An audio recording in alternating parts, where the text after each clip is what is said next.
isolation. For complex trauma survivors, isolation is both a feeling and something that they tend to do in a way that can be maladaptive. So, for trauma survivors, they can tend to self isolate. Like Mandy, she gets a phone call and it's her friends, and they're like, "Hey, we're all going to go do such and such." And she hasn't seen them in a long time. But just that very thought of going out and socializing with them gives her anxiety. How is she going to act? What is she going to wear? Is she going to be judged? It's been a long time. She's not proud of what she's doing in her life. And as she starts thinking about all of these different aspects of what it could really mean to go out there and put herself out there and be amongst people, she decides to just decline the invitation. She's not declining the invitation because her friends are toxic. She's declining the invitation because she herself feels dysregulated by the very idea of getting together with those people. She's having social anxiety and she's afraid. When we isolate, we self isolate because we're afraid of what it's going to mean to get out there and put ourselves out there and try to connect with people. This is a trauma response. So it's not in any way healthy for us to purposely isolate ourselves from other people. Now, is it good to cut ourselves off from those who are toxic? Well, of course. Of course. Once we recognize that someone is narcissistic, abusive, they're toxic toward our goals and our purposes, they're toxic toward our self-worth and our self-esteem, we do want to get away from them, even if that means that for some time we're going to have to be alone, not have someone in our life filling that position. It is the course of wisdom to get away from them. In that case, we would be isolating ourselves. But when isolation becomes maladaptive is when we're doing it as a coping mechanism to get past the anxiety and the stress of hanging out with people, like what Mandy was doing. Again, her friends were not particularly toxic. She was just afraid. And so as she hung up the phone, she immediately felt a release, like a relief, like, oh, good. I'm not going to have to go out there and figure out how to present myself. I'm off the hook. But as time started to go on, she started to feel like a sinking feeling. And the sinking feeling is that she intuitively realized that this is not a good way to live. Spending her entire life hiding from other people, trying her best to not get involved and turning down perfectly healthy invitations was not good. And so if you're a trauma survivor and you found yourself isolating as a way of keeping yourself safe, isolating as a way to deal with the emotional dysregulation, as a way to cope with the feeling that you're not going to be able to handle being around people, you need to take a pause right here. This is our moment to take a look at this symptom. It's the symptom of self-isolation. It can cause you to ghost friends, ghost family members, ghost love interests. You could have been having a good relationship with a relatively healthy person, guy, a gal that you really were into. And then you just started to become too anxious that they were going to hurt you, or too anxious that you were going to lose them. And as a result, what happens? Well, then you decide, I can't handle this. I can't take this. I got to get out of here. And you took the exit stage left and you just disappeared. Or you decided that you were going to ghost the person. And this was your way of just like keeping yourself safe.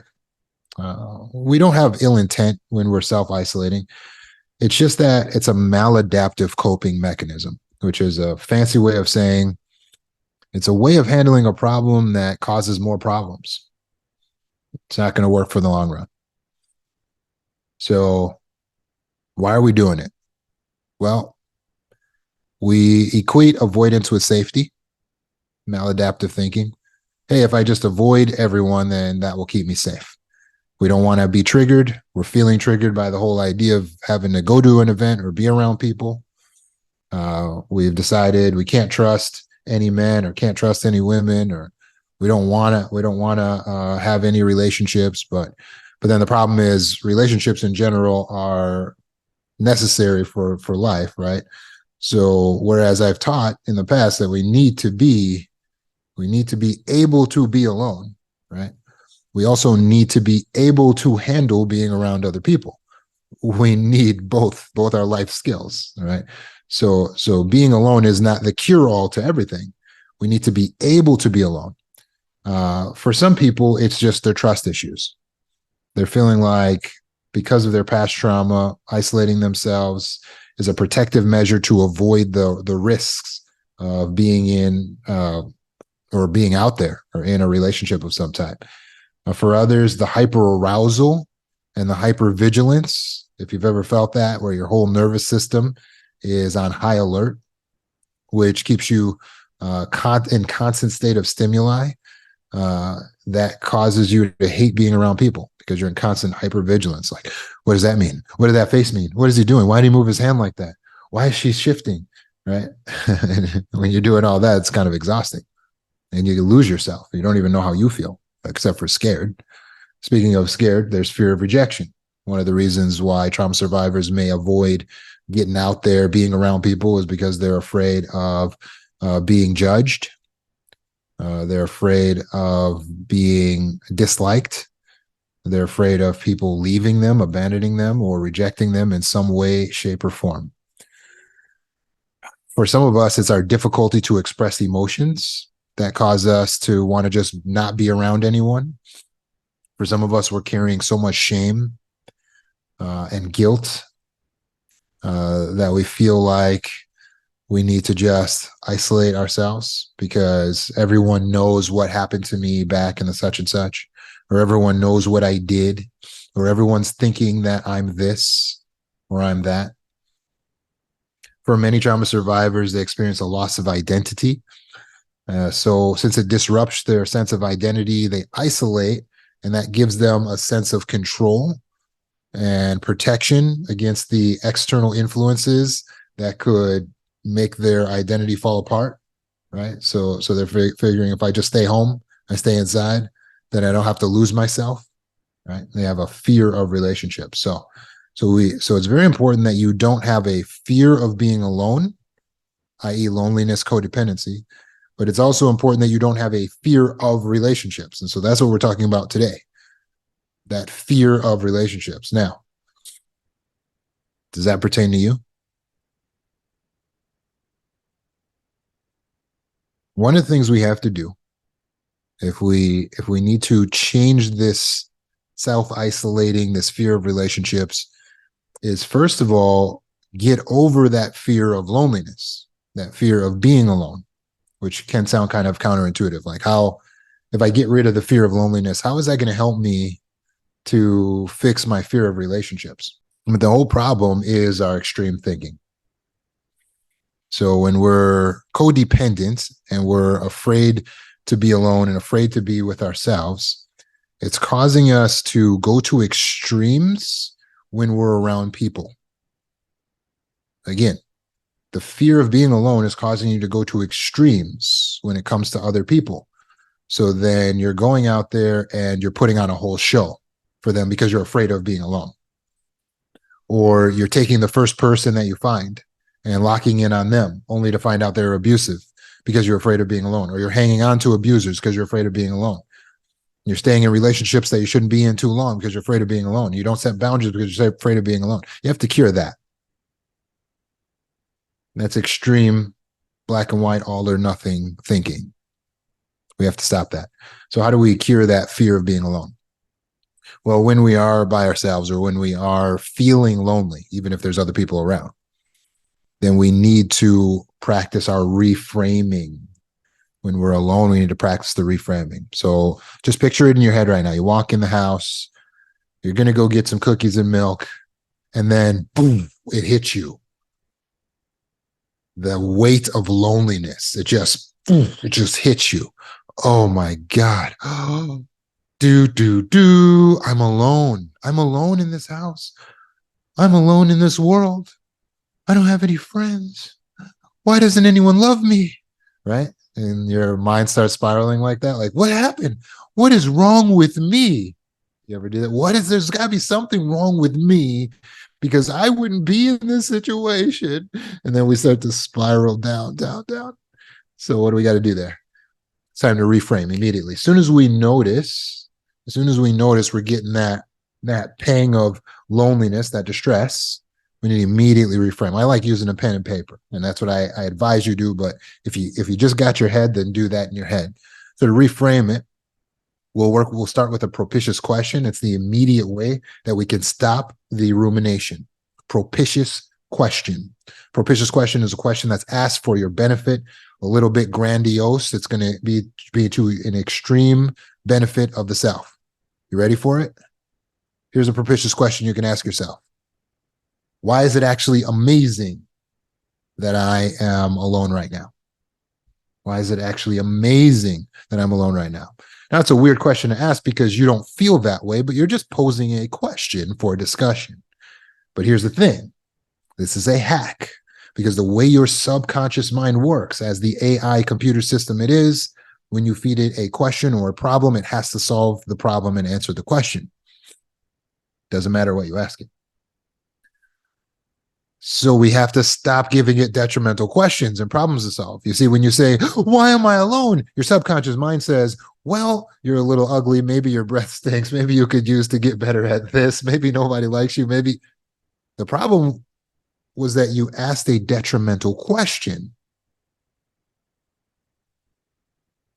You asked a detrimental question.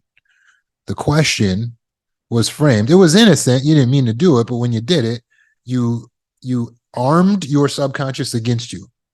So the subconscious is like, it's just a computer system. It doesn't know to tell you, hey, don't do that. So it just says, well, we need to give him or her some answers. So it just starts spitting out negative things about you.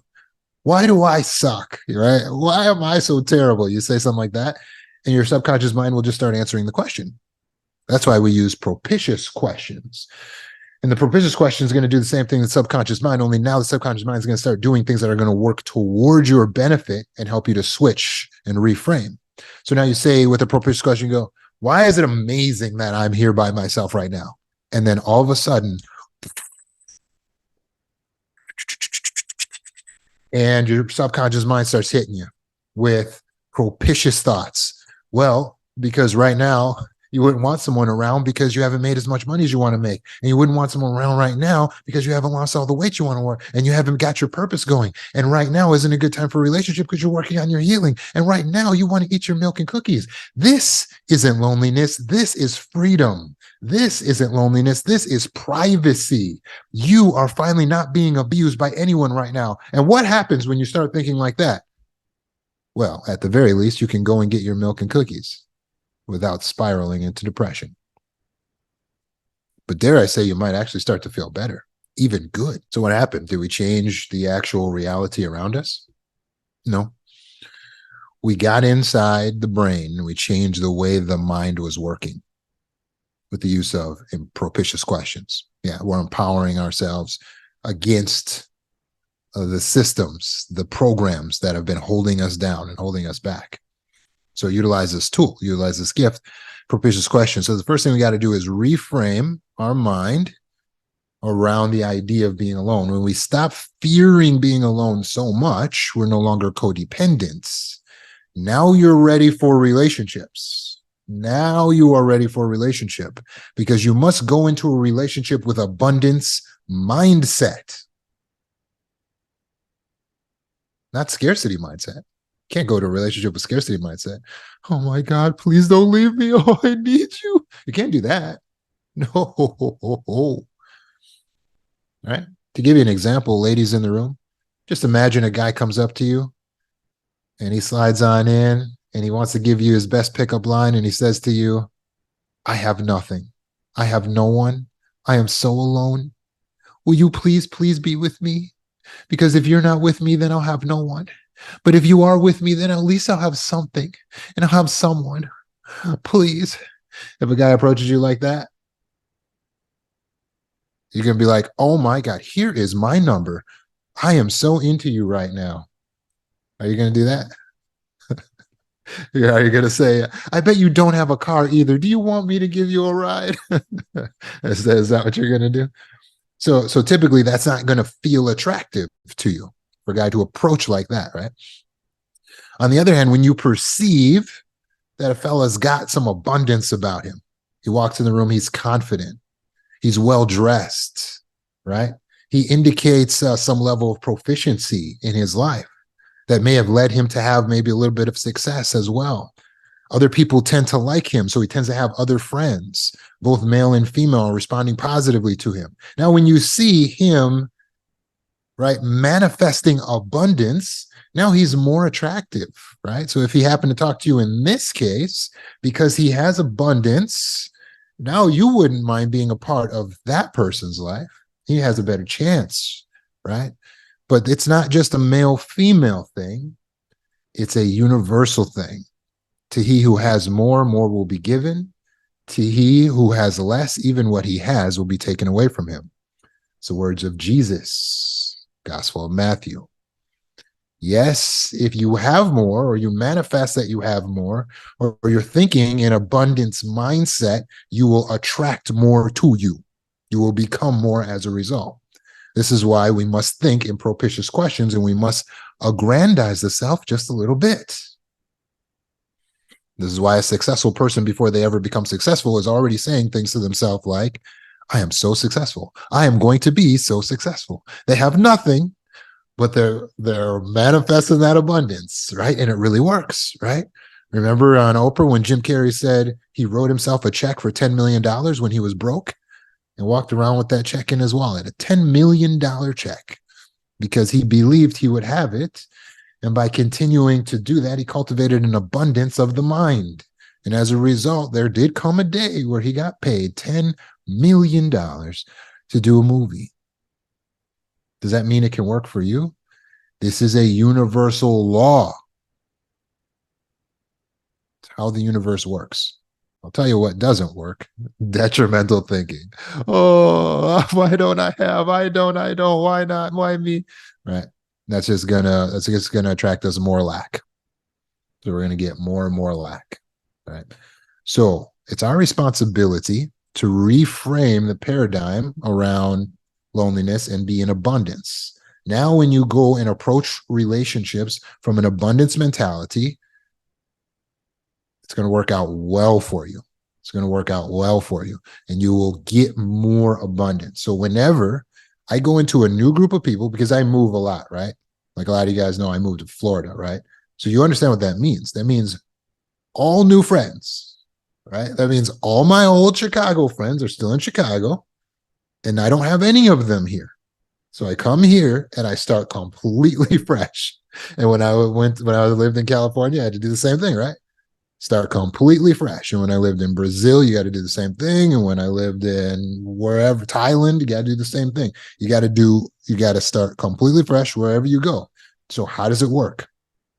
I'll tell you what I do every single time. I pursue my interests, my goals, my hobbies, my purpose. And then there's people there who are also pursuing the same thing.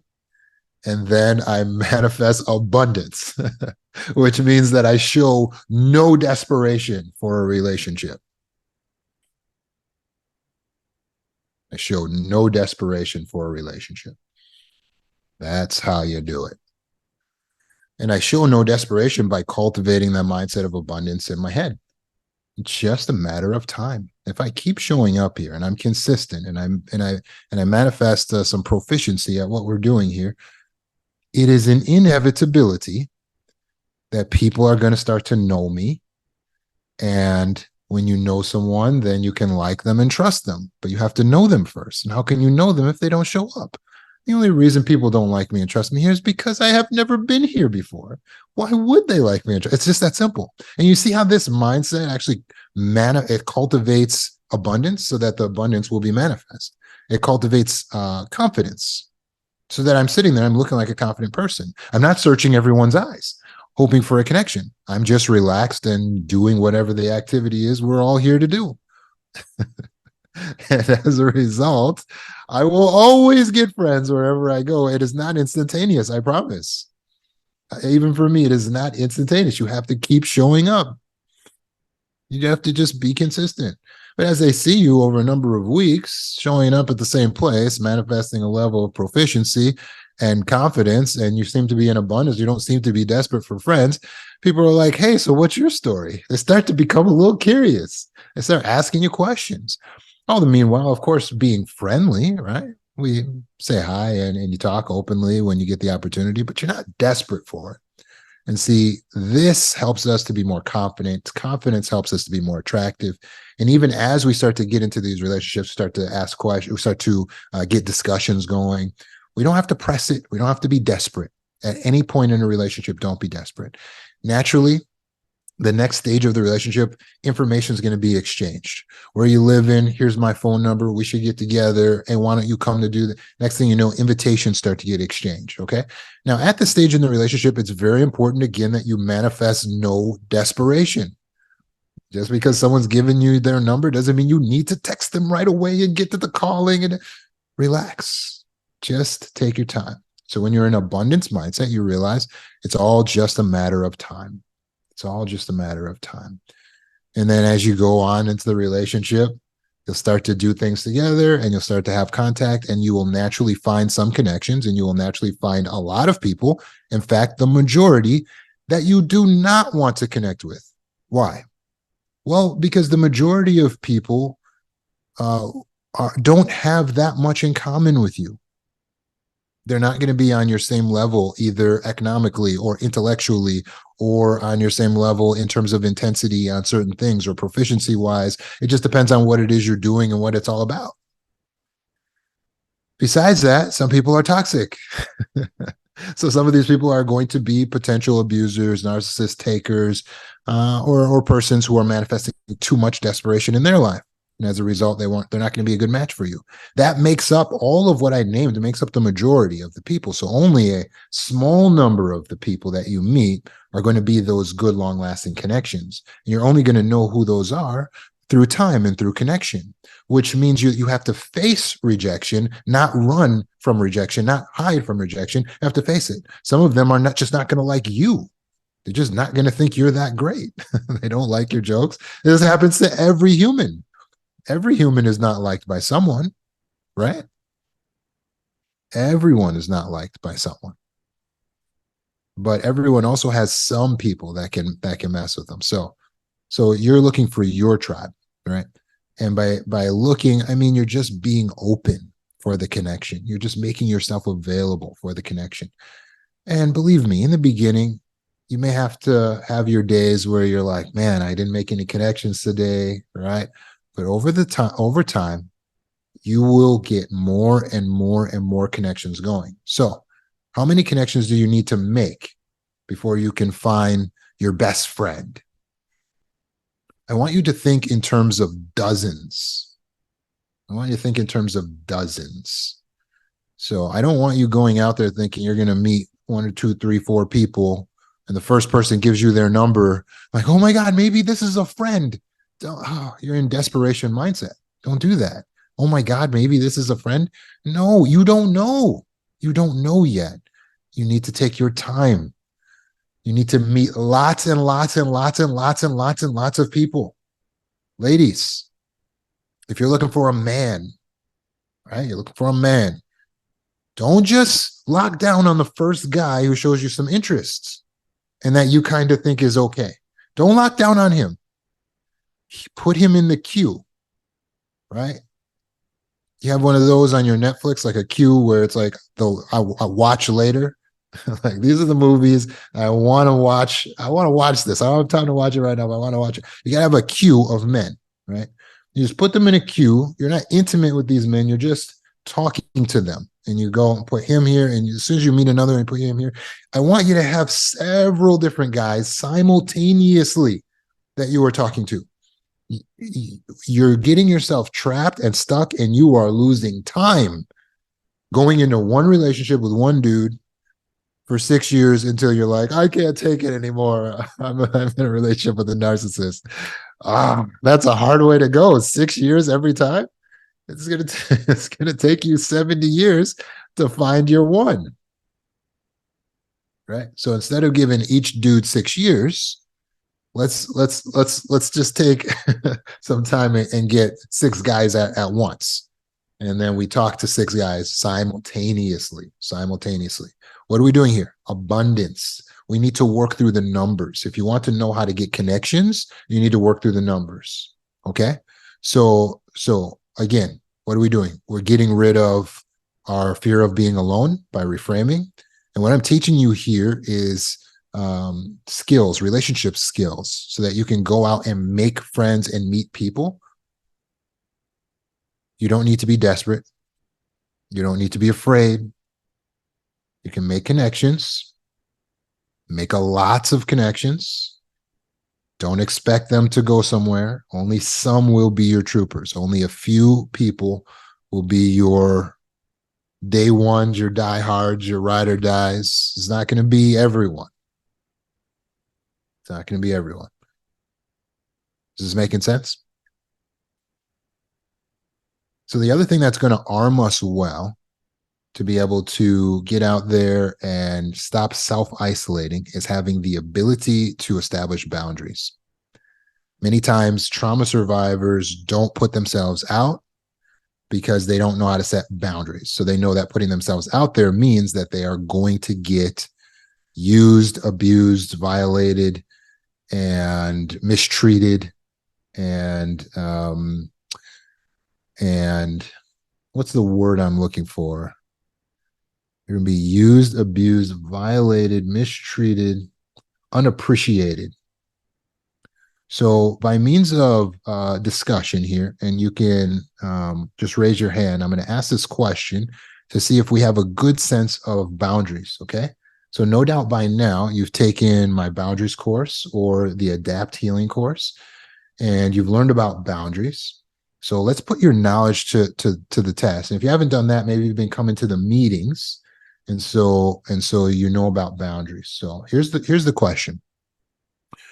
When it comes to setting boundaries, what is my definition of a boundary?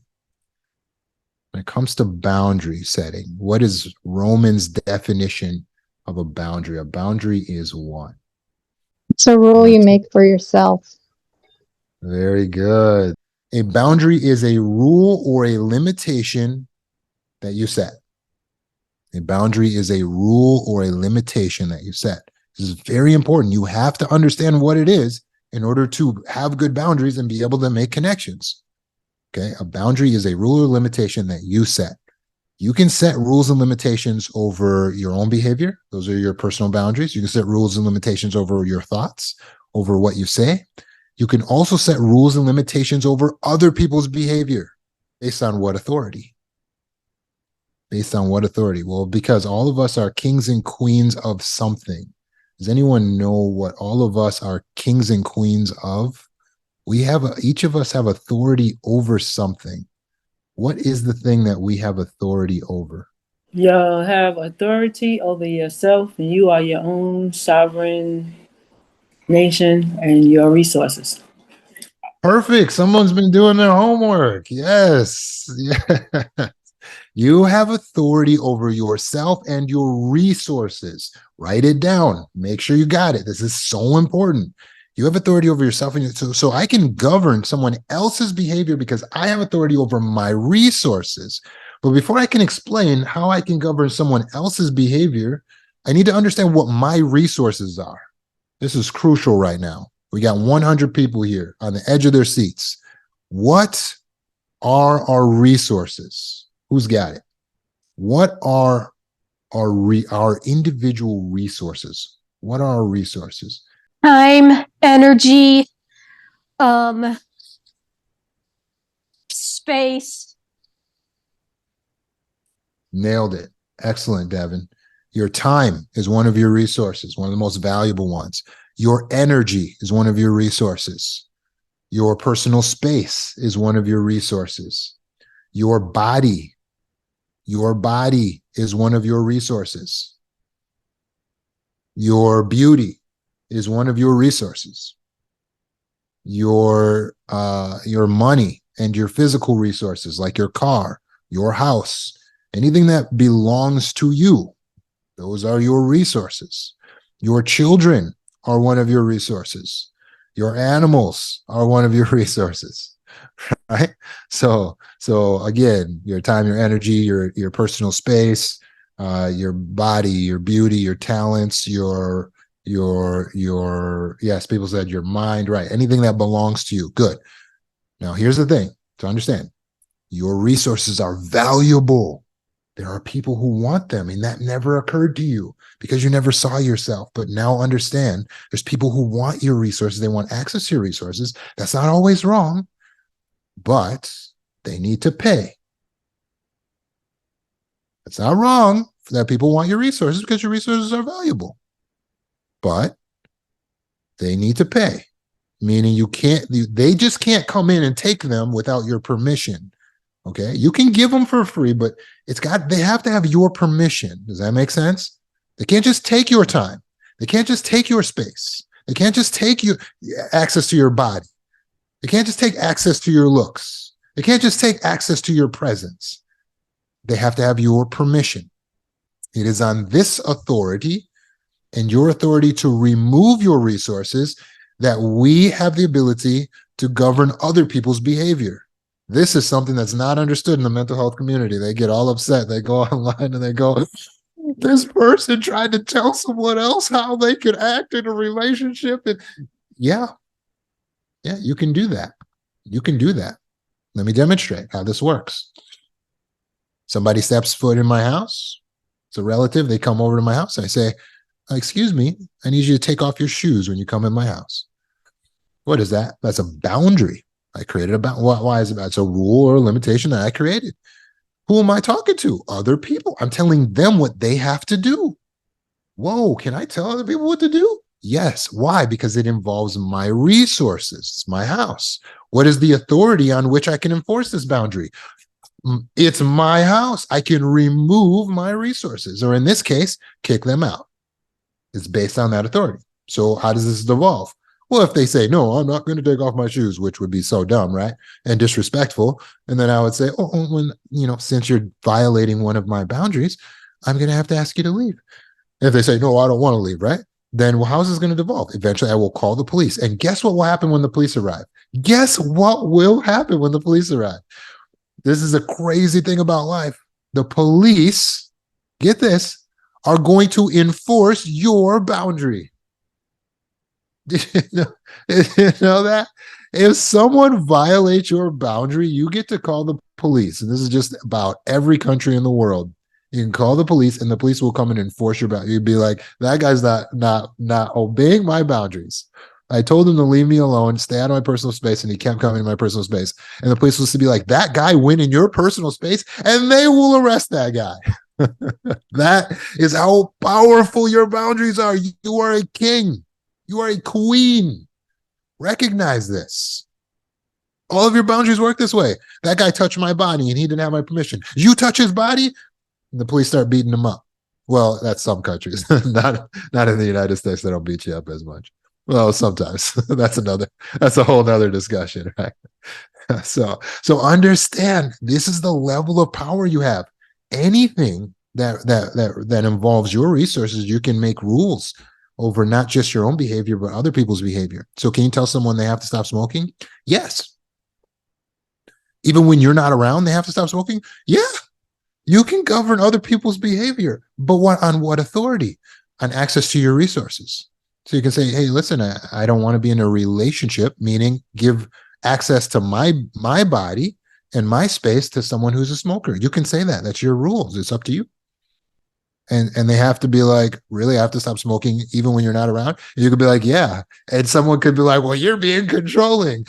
That's fine. They can call you that if they want, but you're the king, you're the queen. It's your resources. Isn't that amazing? Feel the power. Just let the power surge through you. Understand who you are, what you are. You have the ability to decide. And if the person says, well, I don't want to stop smoking, that's their prerogative.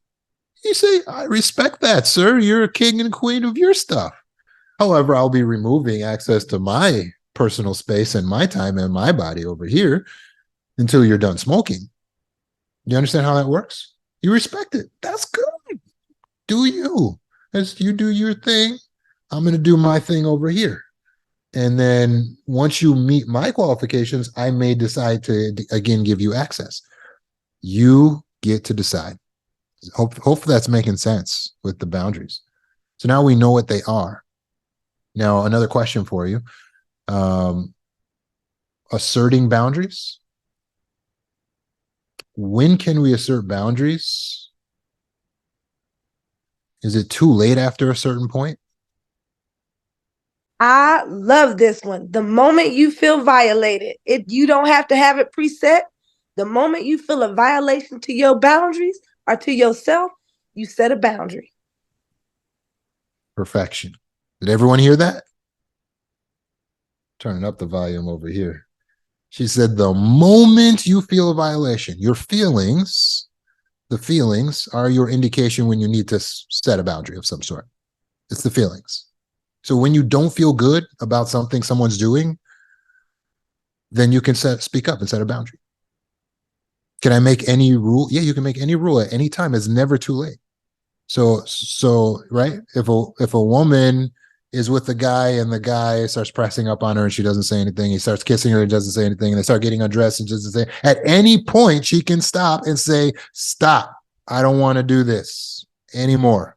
And he has to stop by law at any time. Do you understand? That's how it works. So therefore, that's how it works with all of our boundaries. At any time, you can just decide. It could have been your mom always comes over at a certain time, and one day you could just be like, I don't want you coming over anymore at this time. It doesn't work for me. At any time, you can express a boundary. It is never too late. It is never too late. It can be a retroactive boundary. Somebody violated you, but it's already done, right? So you go, well, I don't want that to happen again. And then you go, you know what? What happened the other day? Never again. It's a retroactive boundary, right? It's based on something that already happened. So very good. So now we've established what boundaries are. We've established how to set boundaries, right? And then finally, enforcement. The enforcement for the boundaries, just like with nations, you enforce your boundaries. Well, I'll open it up for question. Let's see if you guys got it. How do you enforce a boundary? Ultimately, how do you enforce the boundary? You've already stated it. You told them, hey, don't do this. And then they still want to do it. Well, how do you enforce it? How do you bring down the hammer on somebody who violates the boundary? You enact the consequences that you stated when you when you verbally set the boundary, or you could cut them off. You say come off? Or I said, or you could cut them off. Cut them off. Very good.